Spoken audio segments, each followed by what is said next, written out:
The accidental encounter, the wrong table at the right time, Emma Rodriguez clutched her small black purse nervously as she entered the Grand Meridian Hotel's ballroom. The annual company celebration was in full swing, with hundreds of employees from Henderson Industries filling the elegant space. Crystal chandeliers cast warm light over tables draped in navy blue cloth, and the gentle hum of conversation mixed with soft jazz music. As a marketing intern who had only been with the company for 2 months, Emma felt completely out of place among the senior executives and department heads. Her simple navy dress, bought on clearance just for this event, seemed plain compared to the designer gowns and expensive suits surrounding her. Finding a seat among strangers, the event coordinator had mentioned that seating was open, so Emma scanned the room for an empty chair. Most tables were already full, with groups of colleagues chatting and laughing together. She spotted one table near the front with several empty seats and headed toward it, grateful to find a place to sit. As she approached, Emma noticed the table. Setting was slightly different from the others. The plates were finer china, the centerpiece more elaborate, and the wine glasses were crystal instead of regular glass. She assumed it was just the hotel's way of making some tables look more special. A man in his early 30s was already seated at the table, wearing a well-tailored charcoal suit. He had dark hair with touches of gray at the temples and kind brown eyes. When Emma approached, he looked up from his phone and smiled warmly. "Please, sit anywhere you'd like," he said, gesturing to the empty chairs around the table.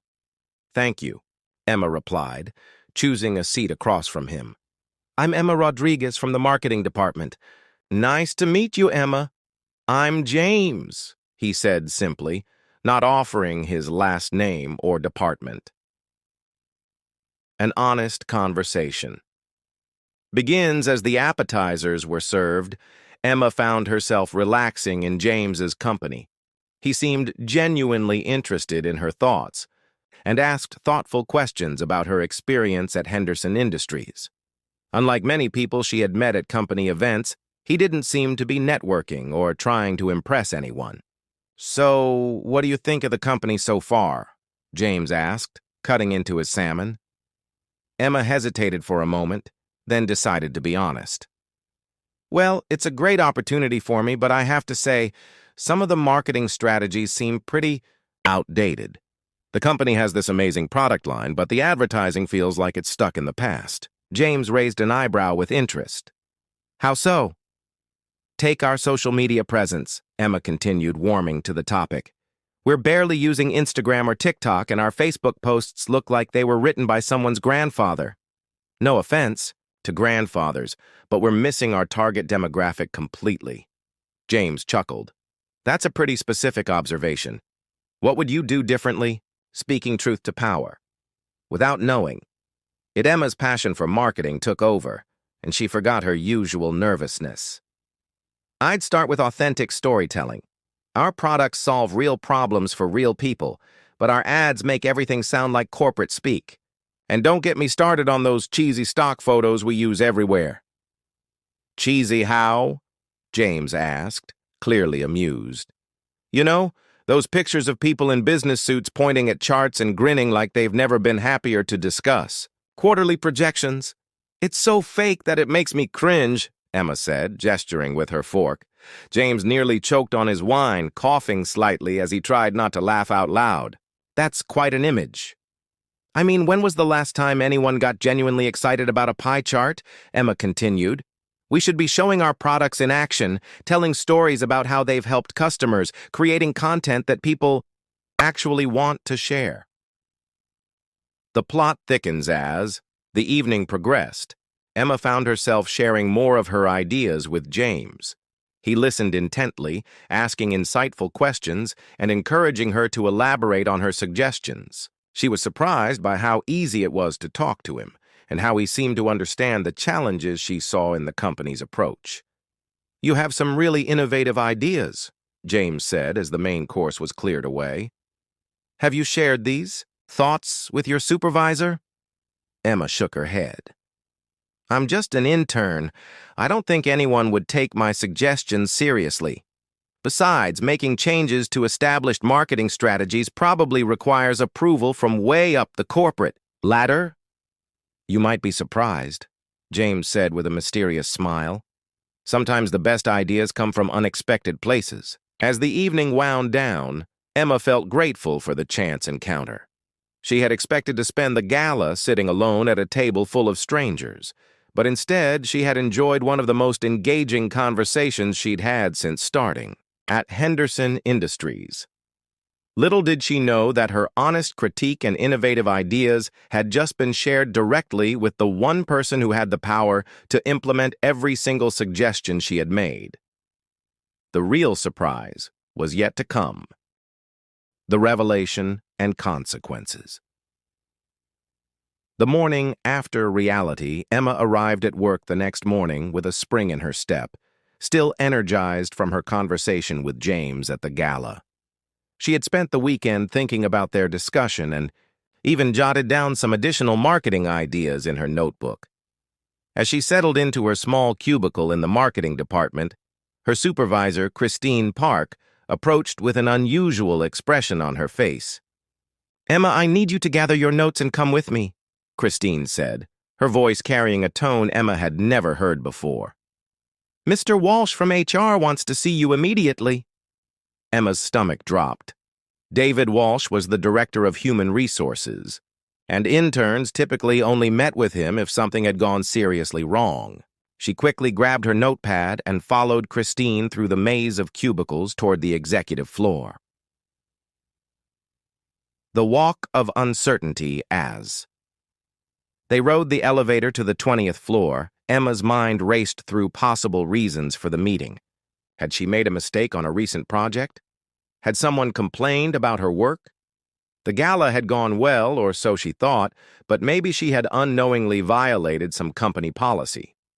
The executive floor was a different world from her usual workspace. The carpets were thicker, the lighting softer, and the offices much larger. Christine led her past several impressive conference rooms and corner offices until they reached a reception area outside the largest office suite Emma had ever seen. "Mr. Walsh will see you now," the receptionist said, directing Emma toward a set of heavy wooden doors. David Walsh was a distinguished man in his 50s with silver hair and a serious demeanor.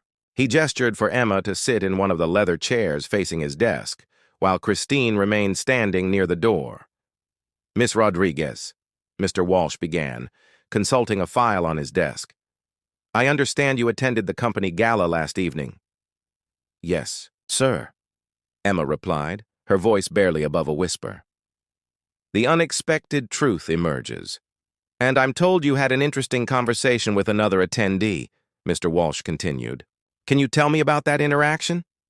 Emma's heart was pounding, but she decided honesty was her best approach. "I sat at a table with a man named James. We discussed some of the company's marketing strategies. He seemed interested in my perspective, as someone new to the organization." Mr. Walsh exchanged a glance with Christine, who was trying to hide a smile. "Miss Rodriguez, do you know who James is?" "Not really," Emma admitted. "He didn't mention his department or position. I assumed he might be from another division, maybe someone relatively new like me." At this point, Christine couldn't contain herself any longer. "Emma, James is James Mitchell. He's the CEO of Henderson Industries." The color drained from Emma's face. She felt as if the floor had disappeared beneath her chair. "The CEO? But he was so normal. He listened to my ideas and asked questions like he was genuinely interested." "That's because he was genuinely interested," Mr. Walsh said, his serious expression softening slightly. "Mr. Mitchell has requested that you join him for a meeting this morning to discuss your suggestions in more detail."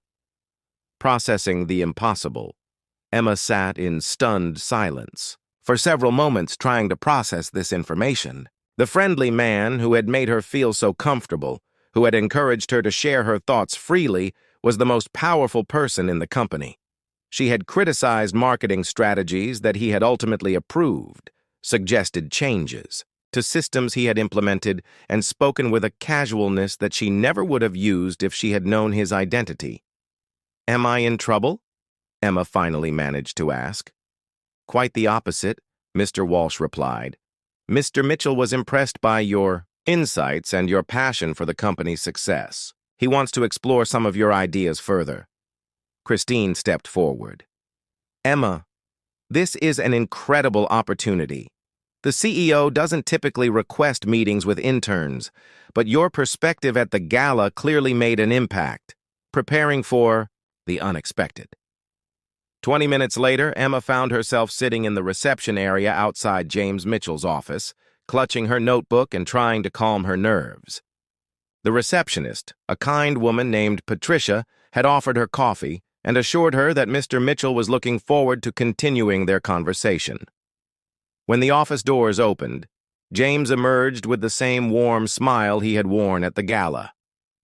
"Emma, thank you for coming up. Please come in."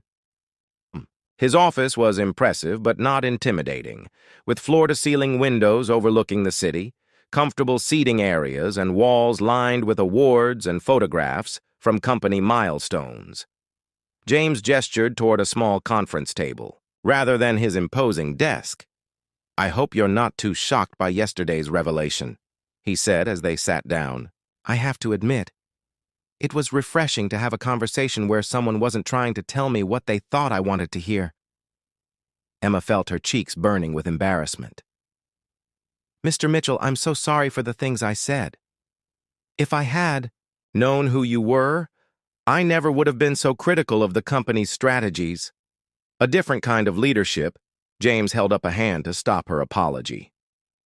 "Emma, please don't apologize for being honest. Your insights were exactly what I needed to hear. You identified problems that I've been sensing but couldn't quite put my finger on." He pulled out a legal pad covered with notes. "I've been thinking about our conversation all weekend. Your ideas about authentic storytelling, social media engagement, and connecting with our target demographic address gaps in our current approach that I hadn't fully recognized." Emma looked at him in amazement. "You actually took notes on what I said?" "Of course I did. Good ideas deserve attention, regardless of where they come from," James replied. "I want to discuss the possibility of implementing some of your suggestions as part of a new marketing initiative." The beginning of something new. Over the next hour, James and Emma discussed her ideas in detail. He asked probing questions, challenged her to think through implementation strategies, and shared insights about the company's history and market position that helped her understand the broader context of her suggestions. "I have a proposition for you," James said as their meeting began to wind down.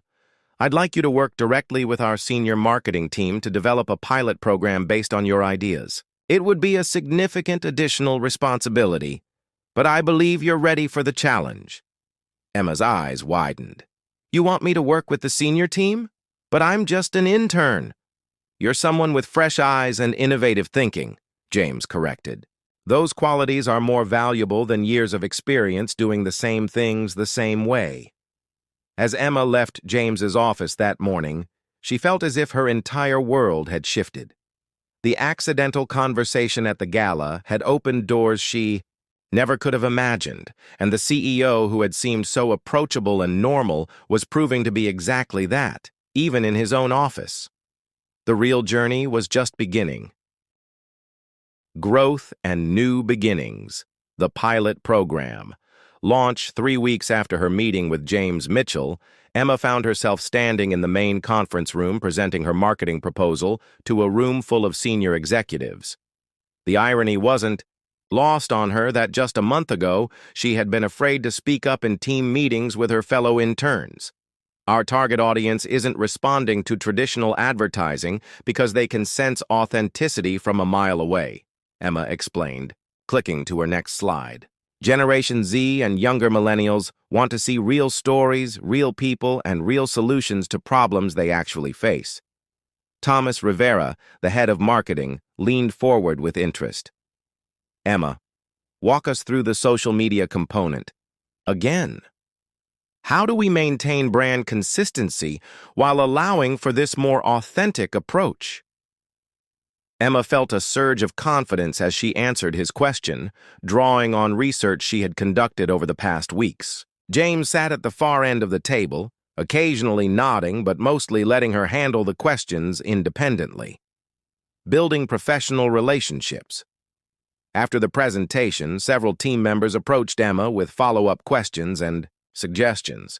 She was surprised by how welcoming the senior staff had been, treating her ideas with respect despite her junior status. "That was impressive work," said Margaret Chen, the director of digital marketing. "I'd like to schedule some time with you this week to discuss the influencer partnership strategy you mentioned." As the room emptied, James approached Emma with a pleased expression. "How do you feel that went?" "Better than I expected," Emma admitted. "I was terrified I'd forget everything I wanted to say, but once I started talking about the ideas, it felt natural." "That's because you genuinely believe in what you're proposing," James said. "Passion is contagious, and it shows in your presentation style." The rooftop garden conversation. Later that afternoon, James invited Emma to join him in the company's rooftop garden, a space she hadn't even known existed. The garden was a peaceful oasis above the busy city, with comfortable seating areas surrounded by carefully tended plants and small trees.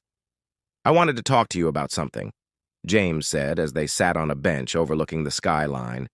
"The board has approved funding for your pilot program, and they want to expand it beyond what we originally discussed." Emma's eyes widened. "Expand it how?" "They want you to lead a new department focused on innovative marketing strategies. It would mean a promotion to assistant marketing manager with your own team and budget." Emma felt dizzy with excitement and disbelief. "Mr. Mitchell, I don't know what to say. 6 months ago, I was just hoping to get an internship anywhere.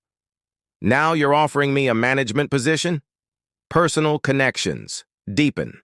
You've earned this opportunity through your work and your vision," James said. "But I want you to know that this isn't charity or favoritism. The board sees the same potential in you that I do." As they sat in comfortable silence for a few moments, Emma realized that her relationship with James had evolved beyond the professional realm. Their conversations had become easier and more personal, and she found herself looking forward to their meetings in ways that had nothing to do with career advancement. "Can I ask you something?" Emma said, turning to face him. "Why did you decide to sit at that table at the gala? You could have sat anywhere." James smiled. "Honestly, I was tired of the usual networking conversations. I saw you sitting alone and looking nervous, and I thought it might be refreshing to talk to someone who wasn't trying to impress me or ask for favors." "Well, I definitely wasn't trying to impress you," Emma laughed. "I had no idea who you were." "That's exactly why the conversation was so valuable," James replied. "You gave me honest feedback because you had no agenda beyond wanting the company to succeed." The new department takes shape. Over the following months, Emma threw herself into building her new department. She hired 2 junior marketing specialists and worked closely with the design team to develop campaigns that reflected her vision of authentic, engaging content. The results exceeded everyone's expectations. Social media engagement increased by 200%, and several of their campaigns went viral, bringing unprecedented attention to Henderson Industries products. During a board meeting, Thomas Rivera presented the quarterly marketing results with obvious pride. "Emma's initiatives have not only improved our brand awareness, but have also resulted in a 35% increase in sales among our target demographic." James caught Emma's eye across the conference table and gave her a subtle smile of approval. A personal milestone. 6 months after the gala, Emma received an invitation that made her heart skip a beat. James had asked her to attend the industry awards ceremony as his guest, not as a colleague, but as someone special to him. "I know this might complicate things professionally," James said when he extended the invitation, "but I've come to care about you as more than just a talented employee." Emma felt her cheeks flush with warmth. "I've been hoping you felt that way, too." but I wasn't sure if it was appropriate to say anything. "We'll figure out the professional aspects together," James assured her. "But I don't want to let this opportunity pass because of corporate policies." The awards ceremony. The industry awards ceremony was held at the same Grand Meridian Hotel where they had first met. As they walked into the ballroom together, Emma marveled at how different she felt from that nervous intern who had accidentally sat at the wrong table. "Do you remember which table we sat at that night?" James asked, scanning the room. Emma pointed toward the front. "Right there, by the windows. I remember thinking the table settings looked fancier than the others." "That's because it was the VIP table," James said with a grin. "You chose well, even by accident." As they took their seats at their assigned table, Emma reflected on the incredible journey that had brought them to this moment. A simple mistake had led to honest conversation, which had led to professional opportunity, which had led to personal connection. Looking forward later that evening, as James walked Emma to her car, he stopped and took her hands in his. "I want you to know that everything you've achieved has been because of your talent and hard work," he said seriously. "Our personal relationship is separate from your professional success." "I know that," Emma replied. "And I want you to know that I fell for the man who listened to my ideas at a company gala, not the CEO title." As they stood under the hotel's elegant lighting, surrounded by the gentle sounds of the city at night, Emma realized that sometimes the most beautiful stories begin with the most unexpected encounters. The shy intern who had once been afraid to speak up had found her voice, her career, and her heart, all because she had accidentally sat at the right table at exactly the right time. Their story was just beginning, built on a foundation of honesty, mutual respect, and the kind of authentic connection that neither had expected to find in the corporate world.